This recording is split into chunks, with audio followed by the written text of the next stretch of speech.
आपका स्वागत है चैनल तीर तर्कश में। मैं घनश्याम बहादुर एक बार फिर से हाजिर हूँ आपकी अदालत में कुछ नए मुद्दे लेकर।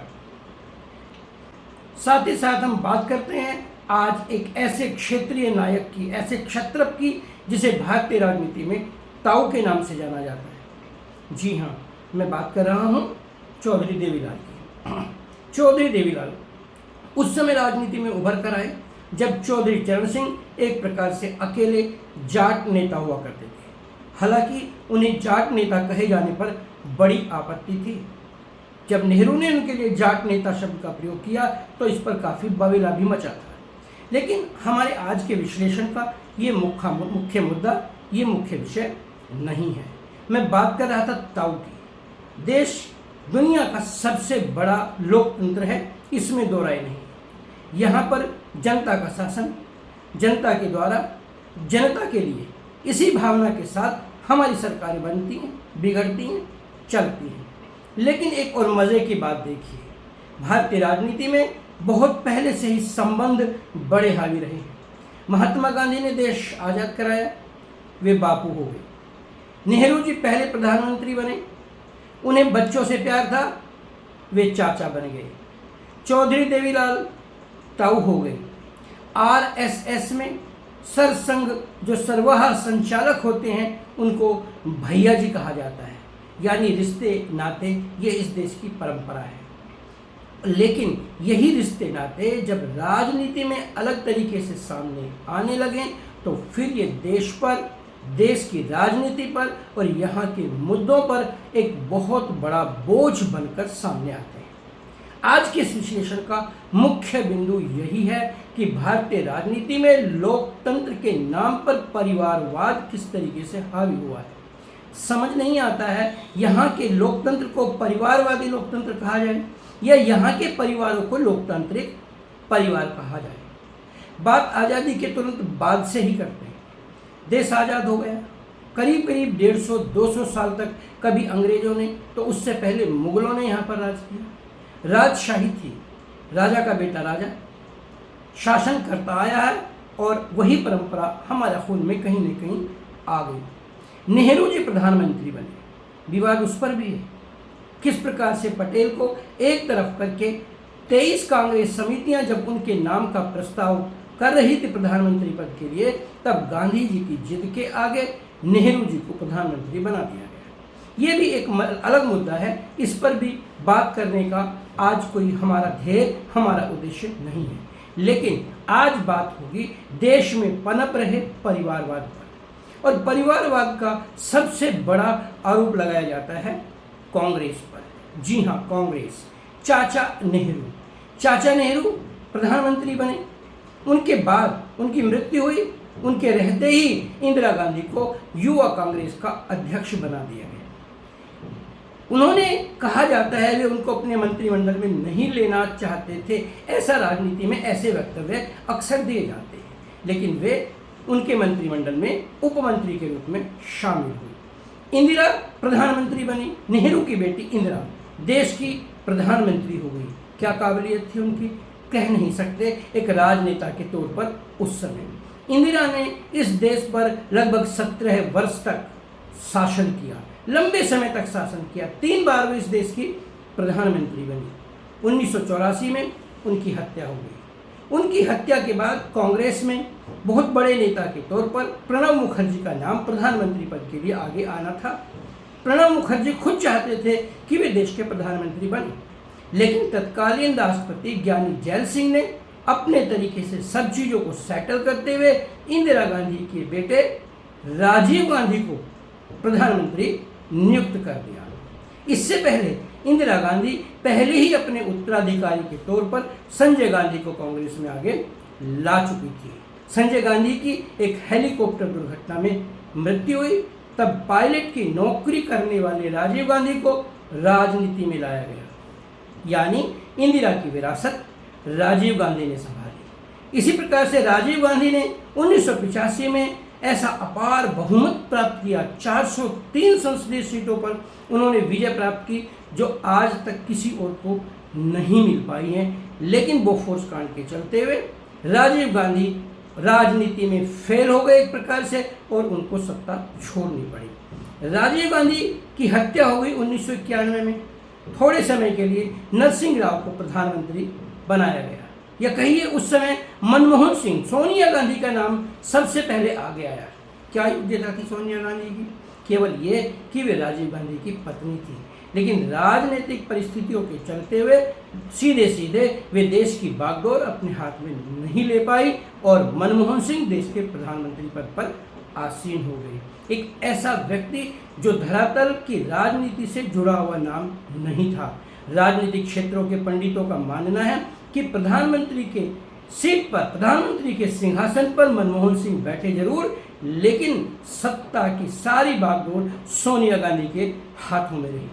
राजीव गांधी की हत्या के बाद एक बार फिर देश के सामने बहुत सारे प्रश्न आए, लेकिन इस बार भी आगे आई सोनिया गांधी, और सोनिया गांधी ने आगे किया राहुल गांधी को, और राहुल गांधी के साथ साथ प्रियंका गांधी भी राजनीति में उतार दी गई। ये अलग बात है कि प्रियंका गांधी अच्छी भाषण शैली के बावजूद भारतीय राजनीति में कोई चमत्कार नहीं कर पाई। तो इसमें दो राय नहीं कि कांग्रेस ने परिवारवाद को पूरी तरीके से पाला पोसा, ऐसा कांग्रेस के विरोधी कहते हैं। लेकिन अगर हम निष्पक्ष रूप से विवेचन करें तो केवल कांग्रेस ही नहीं, ये कही कि भारतीय राजनीति की जितनी भी पार्टियां हैं, खासतौर पर क्षेत्रीय पार्टियां, सब एक प्रकार से प्राइवेट फैमिली कंपनी की तरह ही राजनीति करती नजर आती है।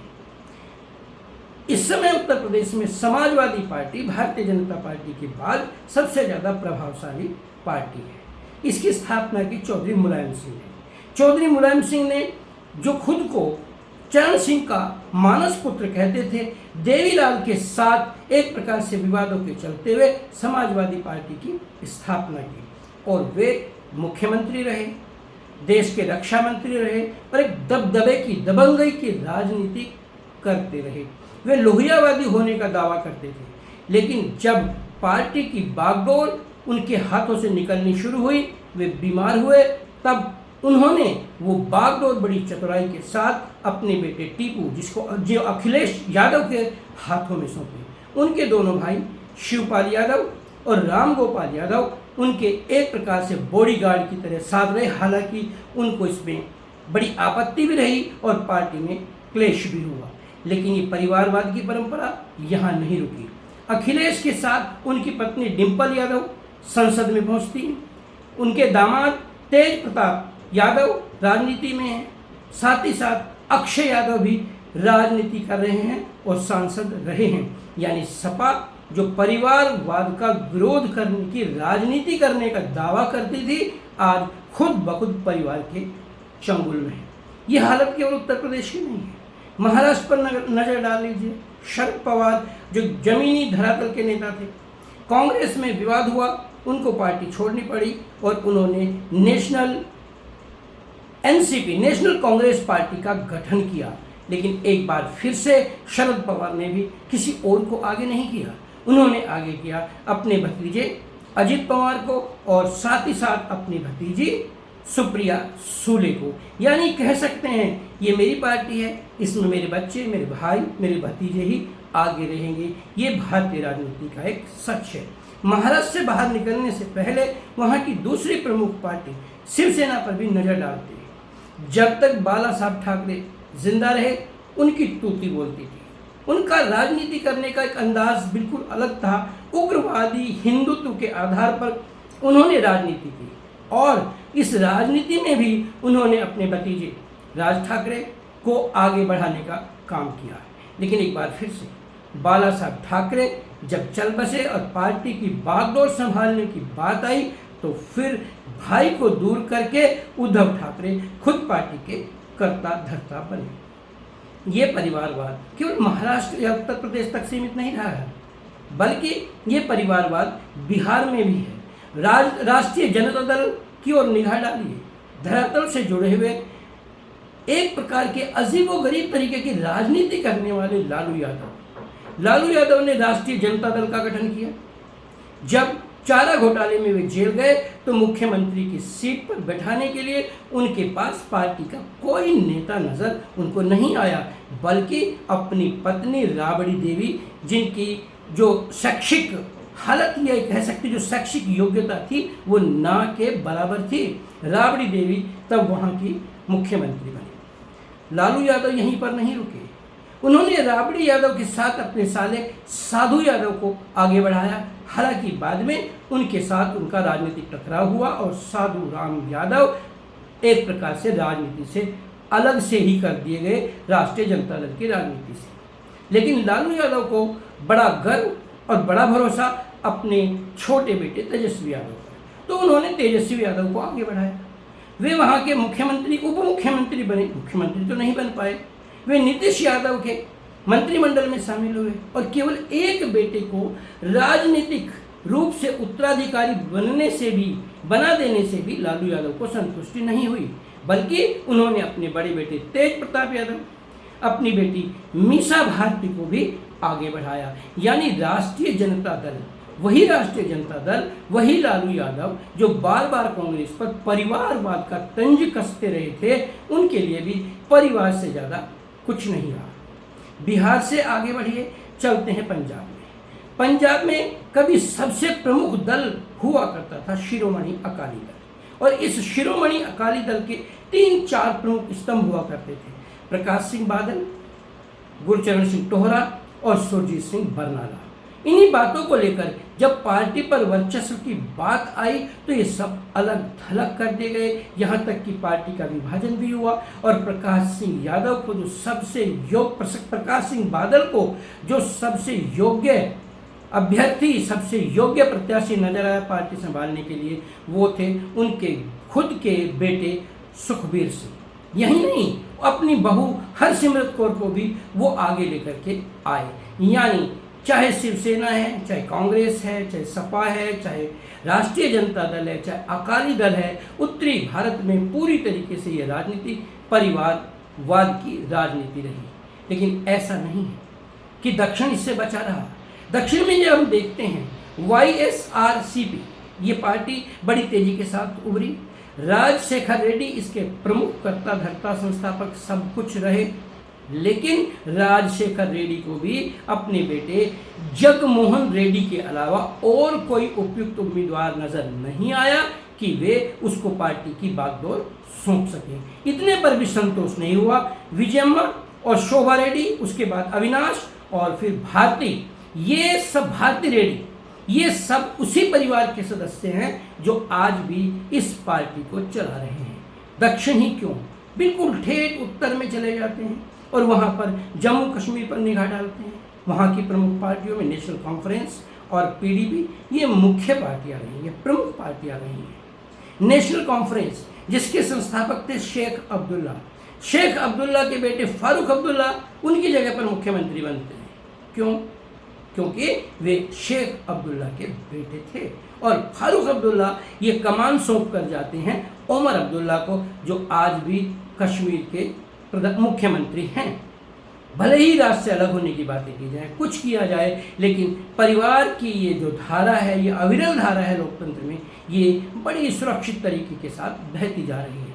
नेशनल कॉन्फ्रेंस की ही क्यों, यदि हम PDP की बात करें, मुफ्ती मोहम्मद सईद, उनको भी अपनी बेटी महबूबा मुफ्ती मोहम्मद सईद के अलावा और कोई ऐसा नज़र नहीं आया कि वे पार्टी की कमान उसको संभाल सकें, उसको आगे बढ़ा सकें। यानी हम कह सकते हैं कि कुछ भी करिएगा लेकिन आगे तो अपना परिवार ही रहेगा। बात सीधी सी नेपोटिज्म की है। हालांकि इसी नेपोटिज्म के चलते हुए किस प्रकार से नेपाल में क्या हाल हुए ये हमने अभी देखा, और विपक्ष ने इसी नेपोटिज्म का सहारा लेकर के कोशिश की कि यहाँ पर भी कुछ जेन जी जैसा होना चाहिए। राहुल गांधी ने तो यहाँ तक कहा, जेन जी तुम आगे आओ, मैं तुम्हारे साथ हूँ। लेकिन इन सब बातों से भारतीय राजनेता कोई सबक लेना ही नहीं चाहते। हरियाणा की राजनीति, जैसा कि हमने शुरू किया था इस एपिसोड को, ताऊ की राजनीति, वहाँ पर 3 लालों की राजनीति हुआ करती थी, बंसीलाल, फिर भजनलाल और देवीलाल। लेकिन इन तीनों पर निगाह डालिए, जहाँ तक इनकी चली, इन्होंने भी अपने ही बेटों को, भतीजों को आगे बढ़ाया। ताऊ देवीलाल की तो लंबी विरासत है। ये ताऊ देवीलाल जब भारत के उप प्रधानमंत्री बने, उसी शासनकाल में उनके बेटे ओम प्रकाश चौटाला पकड़े गए स्विस घड़ियों की कालाबाजारी करते हुए, वहाँ विदेशों से लेकर के आते हुए पकड़े गए। तब ताऊ देवीलाल ने एक मंझे हुए राजनीतिज्ञ की तरह ये घोषणा की थी कि ओम प्रकाश चौटाला से उनका कोई संबंध आज के बाद नहीं रहेगा। लेकिन जब हरियाणा में मुख्यमंत्री बनाने की बारी आई तो केवल और केवल ओम प्रकाश चौटाला ही उन्हें सबसे अच्छे, सबसे उपयुक्त, सबसे काबिल कैंडिडेट नजर आए। उन्हें लगा कि एक राजनेता के तौर पर ओम प्रकाश चौटाला से बेहतर हरियाणा की राजनीति को कोई नहीं संभाल सकता है। और अपने पिता की इस परंपरा को चौटाला जी ने, यानी ओम प्रकाश चौटाला ने भी आगे बढ़ाया। और हम देखते हैं उनके बेटे, चाहे अभय चौटाला हैं, चाहे दुष्यंत चौटाला हैं, ये दोनों राजनीति में मौज कर रहे हैं, राजनीति में अपने तरीके से आगे बढ़ रहे हैं। दलित के नाम पर राजनीति करने वाले रामविलास पासवान पूरे समय इस प्रकार की राजनीति करते रहे कि भले ही संसद में उनकी सीटें नहीं आई, लेकिन वे केंद्र में मंत्री बने रहे। लेकिन जब उनकी अपनी पार्टी में कमान संभालने की बारी आई, उनकी मृत्यु के बाद पार्टी में उत्तराधिकार का झगड़ा हुआ, तो वहाँ पर भी उनके बेटे के अलावा और कोई ऐसा नज़र नहीं आया। यहाँ तक कि उनके छोटे भाई पारस पासवान को भी अलग थलग कर दिया गया। यानी कि हम एक प्रकार से कह सकते हैं, बात लोकतंत्र की होगी, बात प्रजातंत्र की होगी, बात निष्पक्षता की होगी, लेकिन करेंगे वही जो हमें करना है, परिवार से आगे कुछ नहीं। और परिवार से आगे कुछ नहीं की ही परंपरा में राष्ट्रीय लोकदल भी आता है। इससे पहले मैंने इंडियन नेशनल लोकदल की बात की, जिसकी स्थापना चौधरी देवीलाल ने की थी। चौधरी चरण सिंह एक बहुत बड़ी हस्ती रहे, केंद्र में गृह मंत्री रहे, उत्तर प्रदेश के मुख्यमंत्री रहे, और वे भाई भतीजावाद के बहुत खिलाफ थे, सिद्धांतवादी नेता माने जाते थे। लेकिन जब उनकी तबीयत खराब हुई और उनकी पार्टी दलित मजदूर किसान पार्टी कहें या राष्ट्रीय लोकदल कहें या भारतीय क्रांति दल कहें, कितने ही नाम उन्होंने अपनी पार्टी के समय समय पर बदले, उन्हें अपने बेटे चौधरी अजीत सिंह के अलावा और कोई चेहरा नजर ही नहीं आया। अपनी पत्नी गायत्री देवी को वो राज्यसभा तक ले गए। बात करते हैं आदर्शों की, उच्च मूल्यों की, लेकिन जब बात आती है कुछ पाने की, तो वहाँ केवल और केवल नेपोटिज्म, भाई भतीजावाद ही नजर आता है। और अजीत सिंह भी अपनी विरासत अपने बेटे जयंत चौधरी को सौंप के गए हैं। ये जयंत चौधरी भी उसी परंपरा के हैं जिस परंपरा के चौधरी अजीत सिंह थे। राजनीति में कैसे सौदेबाजी करनी है, कैसे पद पाना है, कैसे लाभ उठाना है, इसके माहिर हैं। आज जयंत चौधरी भी केंद्र में मंत्री है। किस किस की कहिए, किस किस की सुनिए, बहुत लंबी गाथा है। केवल दल ही नहीं, परिवारों में देख लीजिएगा। मध्य प्रदेश का सिंधिया परिवार, माँ विजय राजे सिंधिया से विवाद होता है, माँ भारतीय जनता पार्टी में जनसंघ में रहती है और बेटा माधवराव सिंधिया कांग्रेस ज्वाइन कर लेता है। यानी दोनों हाथों में लड्डू रखने हैं। माधवराव सिंधिया केंद्र में मंत्री रहते हैं, लंबे समय तक मंत्री रहते हैं। उनकी एक दुर्घटना में मृत्यु होती है तो उनकी जगह लेने के लिए उनके बेटे आदित्यराज सिंधिया के, ज्योतिरादित्य सिंधिया के अलावा और कोई चेहरा नजर नहीं आता है। चिदम्बरम, कीर्ति चिदम्बरम को आगे बढ़ाना चाहते हैं। मोरारजी देसाई के पतन का कारण उनका बेटा कांति देसाई बना। भजन लाल भी अपने बेटे को काफ़ी आगे तक लेकर आए, लेकिन बात नहीं बनी। जगजीवन राम के बेटे सुरेश राम को आत्महत्या करनी पड़ी, लेकिन जगजीवन राम की इच्छा थी कि वे राजनीति में आगे आए। यानी राजनीति तो साहब राजनीति है। अब यहाँ पर एक बात आएगी कि क्या केवल भारतीय जनता पार्टी ही ऐसी पार्टी है जिसमें परिवारवाद नहीं है? अगर मैं ये बात कहूँ और इस एपिसोड को यहीं पर ख़त्म कर दूँ तो सीधा सीधा सा पक्षपात का आरोप चैनल तीर्थरकस पे भी लगेगा, घनश्याम बादल पे भी लगेगा। ये सही है कि भारतीय जनता पार्टी में परिवारवाद, विरासतवाद उस तरीके से नहीं चल पाया जिस तरीके से दूसरी पार्टियों में चला। लेकिन ऐसा नहीं है कि भारतीय जनता पार्टी के नेताओं ने अपने परिवार, अपने बच्चों को आगे नहीं बढ़ाया। लाल कृष्ण आडवाणी कमला आडवाणी को हमेशा साथ रखते थे। उनके राजनीतिक निर्णय काफ़ी हद तक उनकी पत्नी और उनकी बेटी लेती थी। अटल बिहारी वाजपेयी ने जिस बेटी को गोद ले रखा था वो दामाद उनका राजनीति में पूरी तरीके से दखल रहता था। अमित शाह के बेटे जय शाह आज पहले बीसीसीआई के अध्यक्ष बने और आज वो आईसीसी के अध्यक्ष हैं। योग्यता क्या है आप एक बार फिर से समझ सकते हैं। सबसे ईमानदार कहे जाने वाले नितिन गडकरी पर भी आज ये आरोप लग रहा है कि एथेनॉल की आड़ में उन्होंने अपने दोनों बेटों को भारी लाभ पहुंचाया है, यानी नेपोटिज्म तो यहाँ पर भी है।